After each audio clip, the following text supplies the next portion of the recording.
بسم اللہ الرحمن الرحیم۔ آج ہم دوست کے نام بھائی کی شادی میں شرکت کا خط لکھیں گے۔ خط کو اردو میں نامہ یا مکتوب بھی کہتے ہیں۔ خط لکھنے والا کاتب یا مکتوب نگار کہلاتا ہے، اور جسے خط لکھا جاتا ہے اسے مکتوب الیہ کہا جاتا ہے۔ خط لکھنے کے کچھ حصے ہوتے ہیں، جس میں سب سے پہلا حصہ ہوتا ہے مقام روانگی، یعنی اگر ہم جدہ میں رہتے ہیں تو ہم نے لکھا ہے از جدہ، یا آپ کمرہ امتحان بھی لکھ سکتے ہیں۔ دونوں میں سے آپ نے ایک چیز لکھنی ہے۔ اس کے بعد تاریخ لکھی جاتی ہے 2 جنوری 2021۔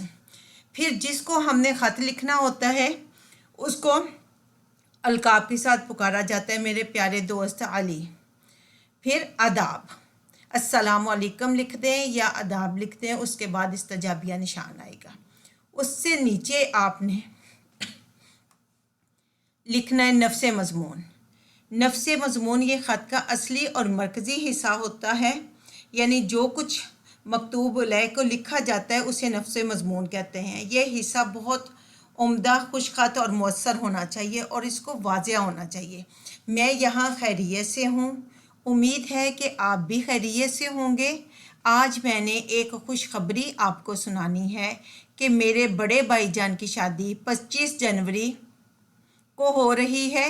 آپ سب گھر والوں کو شادی میں ضرور آنا ہے۔ آپ کچھ دن پہلے آ جانا تاکہ ہم سب رسموں میں مل کر حصہ لیں اور لطف اٹھائیں۔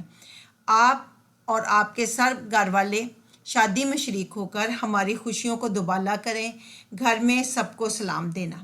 یہ خط کا نفس مضمون ہے۔ خط مختصر ہونا چاہیے لیکن واضح ہونا چاہیے۔ جو آپ کہنا چاہتے ہیں وہ کلیئر الفاظ میں بیان ہونا چاہیے۔ اس کے بعد خط کا خاتمہ ہوتا ہے کہ آپ نے خط کو ختم کرنا ہے، اور اس کو اچھے الفاظ میں آپ نے ختم کرنا ہے، یعنی مکتوب علیہ کے ساتھ آپ کا جو تعلق ہے اس کو آپ نے کلیئرلی لکھنا ہے۔